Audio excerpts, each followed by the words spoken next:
साथियों, आप सभी का हमारे यूट्यूब चैनल मधुशाला तथागत भाई रविंद्र चौहान संपूर्ण हिंदी साहित्य शिक्षण केंद्र में स्वागत अभिनंदन है। आप सभी के लिए मैं आज काव्य खंडों का वर्गीकरण, संदर्भ या विषय या प्रसंग लेकर आया हूँ। इसके पहले मैंने आधुनिक गद्य साहित्य का वर्गीकरण जो कि उत्थानों में रामचंद्र शुक्ल जी ने उसका वर्गीकरण किया है, उसके बारे में हमने विस्तार से बता दिया है। और आज हम उनके जो द्वारा जो काव्य खंडों का वर्गीकरण किया गया है, उसको नाम क्या दिया गया है, उसके बारे में चर्चा करेंगे। तो पंडित रामचंद्र शुक्ल जी द्वारा जो काव्य खंडों का वर्गीकरण किया गया है, उसका नामकरण किया गया है, उसमें जो विषय रखा गया है और उसका समय कब से कब तक पंडित रामचंद्र शुक्ल ने रखा है, उसके बारे में आइए विस्तार से चर्चा करेंगे, एक-एक चीज को लिख-लिख करके। तो आइए पहले लिख लेते हैं, इसके बाद मैं समझा दूंगा बाकायदे। काव्य खंडों का वर्गीकरण। आज का प्रसंग है काव्य खंडों का वर्गीकरण। इसको इन्होंने कुछ 4 प्रकरण में बांटा है। 4 प्रकरण, ठीक है? कुल 4 प्रकरण बांटा है। याद रखिए कुल 4 प्रकरण ऐसे लिख दीजिए। कुल 4 प्रकरणों में बांटा है। पंडित रामचंद्र शुक्ल ने काव्य खंडों का वर्गीकरण कुल 4 प्रकरणों में बांटा है। प्रकरण 1,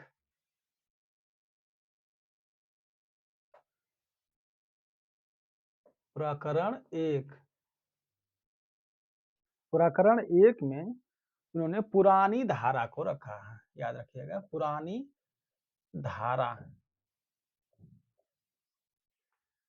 तो काव्य खंडों का वर्गीकरण को इन्होंने पंडित रामचंद्र शुक्ल ने कुल 4 भागों में बांटा है। प्रथम प्रकरण 4 भागों में मतलब 4 प्रकरणों में बांटा, भागों नहीं बल्कि प्रकरणों में बांटा है। तो प्रथम प्रकरण को इन्होंने पुरानी धारा नाम दिया है।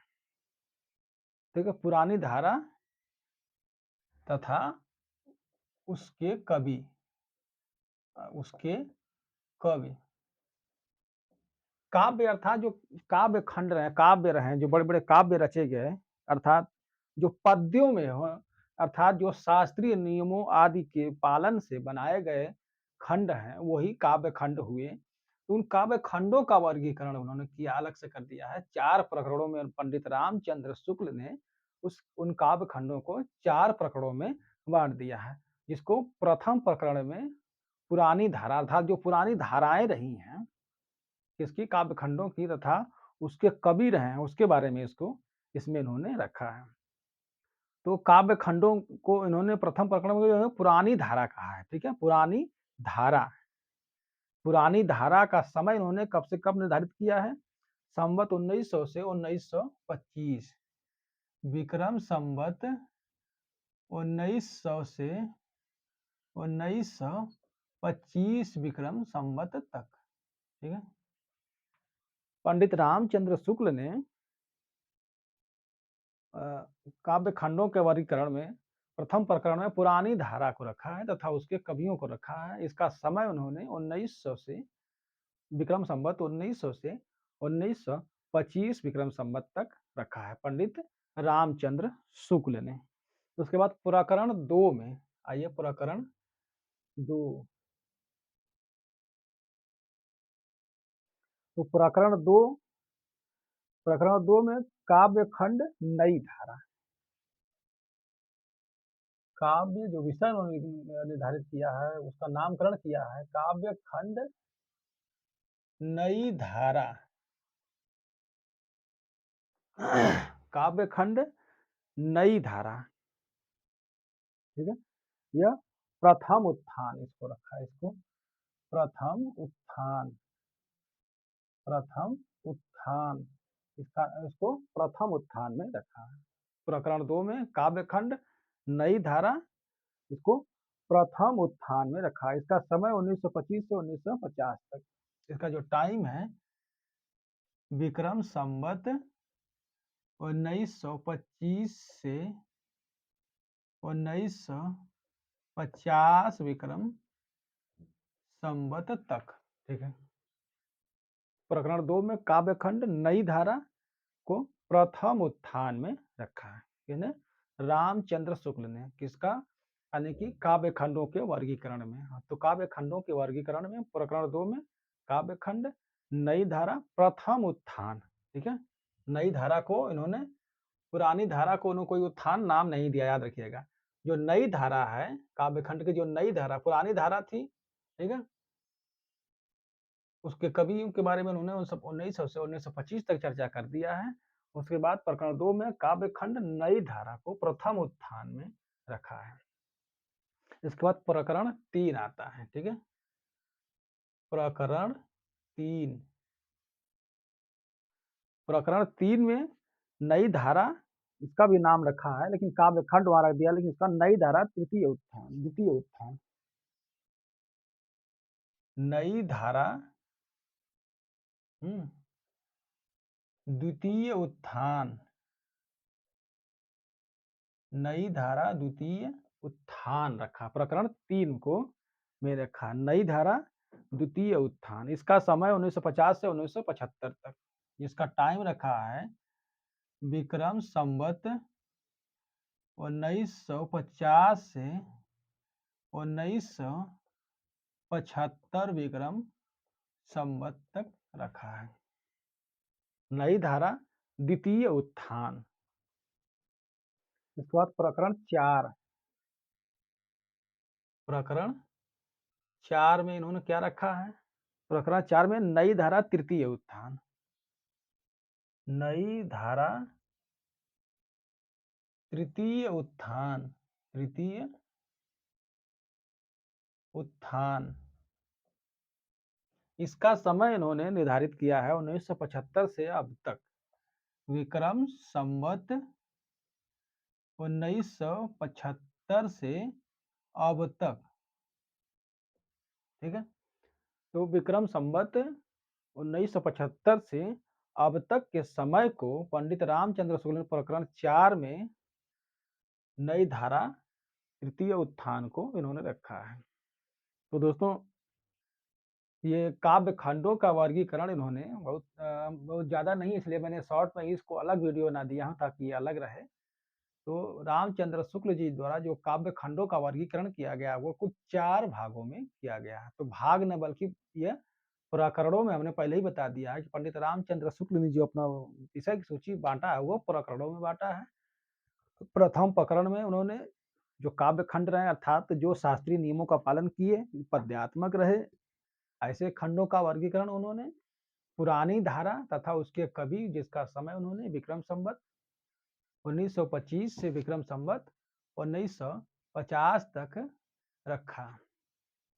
प्रकरण 2 में पंडित रामचंद्र शुक्ल ने काव्य खंड नई धारा को, इसको उन्होंने उत्थानों में बांट दिया है, ठीक है। पुरानी धारा को में कोई उत्थान नहीं नाम दिया है, बल्कि उसके बाद प्रकरण 2 और 3 और 4 को 1, 2, 3 उत्थान में बांटा है। प्रकरण 2 को काव्य खंड नई धारा जिसको प्रथम उत्थान में रखा है, जिसका समय इन्होंने विक्रम संवत सन 1925 से विक्रम संवत सन नहीं, विक्रम संवत 1925 से विक्रम संवत 1950 तक का समय इन्होंने निर्धारित किया है। उसके बाद प्रकरण 3, प्रकरण 3 में नई धारा द्वितीय उत्थान का विषय इन्होंने रखा है। इसका समय विक्रम संवत 1950 से विक्रम संवत 1975 तक का समय रखा है। उसके बाद प्रकरण 4 में नई धारा तृतीय उत्थान, विक्रम संवत 1975 से अब तक का समय इन्होंने निर्धारित किया है। दोस्तों, ये काव्य खंड अर्थात जो काव्य शास्त्रीय नियमों का पालन करने वाले ऐसे खंड जो लिखे गए विभिन्न कवियों द्वारा प्राचीन काल से अब तक का समय में, यानी कि गद्य साहित्य में, ये गद्य का प्राचीन काल, याद रखिएगा, प्राचीन काल यानी कि गद्य का प्राचीन काल, अर्थात आधुनिक काल का जो प्राचीन काल रहा है, वहां से अब तक के समय को उन्होंने काव्य खंडों, जो काव्य लिखे गए थे उन काव्यों के बारे में उन्होंने उसका वर्गीकरण किया। पंडित रामचंद्र शुक्ल ने काव्य खंडों का वर्गीकरण उन्होंने किया। उन्होंने काव्य खंडों का वर्गीकरण को उन्होंने 4 प्रकरणों में बांटा, कुल 3 उत्थानों में बांटा, 4 प्रकरण तथा 3 उत्थान। प्रथम प्रकरण को पुरानी धारा तथा उनके कवियों को रखा, उसका समय उन्होंने विक्रम संवत देखिए यहाँ कन्फ्यूज़न हो सकता है, वहाँ 1925 से 1950 है, लेकिन यहाँ 1900 से 1925 है। तो जो काव्य खंड, काव्य शास्त्रीय ग्रंथ रहे हैं, उनके बारे में चर्चा यहाँ हो रही है। तो पुरानी धारा तथा उसके कवि, जो कि इसका समय 1900 विक्रम संवत से 1925 तक का द्वितीय प्रकरण में उन्होंने तथा दूसरे प्रकरण में उन्होंने काव्य खंड नई धारा जिसको उत्थान में बाँटा है, तो प्रथम उत्थान में रखा जिसका समय 1925 से 1950 विक्रम संवत तक उन्होंने रखा। प्रकरण 3 में उन्होंने नई धारा द्वितीय उत्थान के नाम से नामकरण किया। जिसका समय उन्होंने 1950 विक्रम संवत से 1975 विक्रम संवत तक का समय निर्धारित किया। उसके बाद प्रकरण 4 में उन्होंने नई धारा जिसको तृतीय उत्थान नाम दिया, जिसमें संवत 1975 से अब तक का समय निर्धारित किया और इसी तृतीय उत्थान में वर्तमान काव्य धारा रखी गई है। तो वर्तमान काव्य धारा हमने शायद नहीं लिखा है, इसको आप लोग लिख लीजिए। इसी इसी में जो विषय है वो है वर्तमान काव्य धारा, वर्तमान काव्य धारा। जो वर्तमान काव्य धारा है उसको इन्होंने तृतीय उत्थान प्रकरण 4 में रखा। किसने? रामचंद्र शुक्ल ने। दोस्तों ये थी काव्य खंडों का वर्गीकरण जो आधुनिक काल में गद्य काल में आधुनिक काल जो उन्होंने बताया गद्य आधुनिक काल में गद्य का आविर्भाव सबसे बड़ी साहित्यिक घटना थी। तो उस काल में उन्होंने जो काव्यों की रचना होती गई, उन काव्यों के बारे में क्योंकि गद्य का समय आ गया।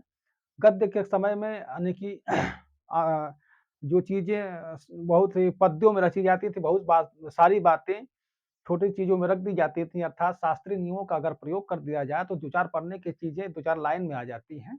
उसी तरह से इन्होंने रखा कि हमने गद्य का नाम तो दिया लेकिन उसमें ऐसा नहीं कि पद्यात्मक रचनाएँ नहीं हुई।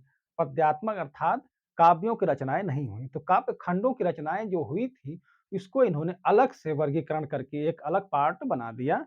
इसमें उन्होंने काव्य खंडों का वर्गीकरण कर दिया। तो हिंदी का जो आधुनिक काल या गद्य काल रहा, उसका जो प्राचीन काल रहा है, वहाँ से उन्होंने शुरू कर दिया। पुरानी धारा तथा उसके कवि अर्थात पुरानी धारा अर्थात जो ऐसे संक्रमित काल में रहे हैं, अर्थात संक्रमित काल अर्थात रीति काल और आधुनिक काल के बीच का जो संक्रमण काल रहा है, कुछ कवि ऐसे रहे हैं, जो आधुनिकता में प्रवेश कर रहे थे, लेकिन प्राचीनता को वो छोड़ नहीं रहे थे। दोनों को सम्मिलित रूप से चल रहे, तो संक्रमण काल हुआ करता था। उस संक्रमित काल में के जो कवि रहे तो तथा उनकी रचनाएँ रही हैं, पुरानी धारा रही है, उस धारा को अर्थात रीतिकालीन धारा, भक्तिकालीन धारा, ऐसा नहीं कि भक्तिकालीन धारा भक्ति काल खत्म होते खत्म हो गई, नहीं।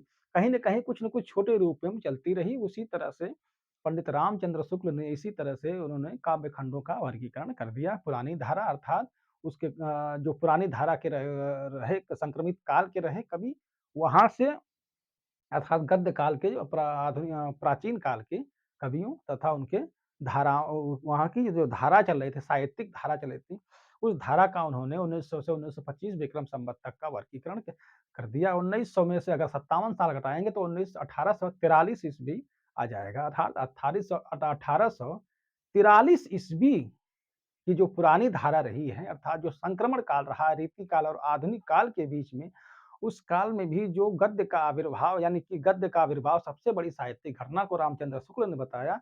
लेकिन ऐसा नहीं कि पद्यात्मक रचनाएँ बंद हो गई, काव्य खंड बंद हो गए, तो काव्य खंडों की भी रचनाएँ होती गईं।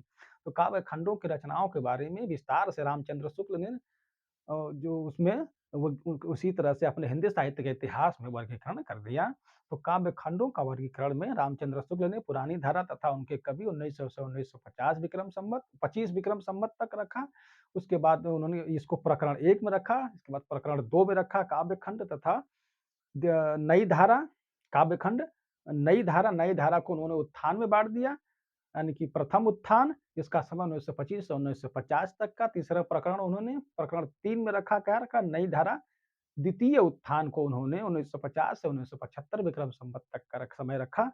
प्रकरण 4 में नई धारा तथा तृतीय उत्थान के अंतर्गत इसको रखा। इसको 1975 से अब तक का समय निर्धारित किया। वर्तमान काल की जो पद्यात्मक रचनाएँ हुई या वर्तमान काव्य धाराएँ थी, उसको प्रकरण 4 और उत्थान तृतीय उत्थान में सम्मिलित करके पंडित रामचंद्र शुक्ल जी ने काव्य खंडों का वर्गीकरण कर दिया।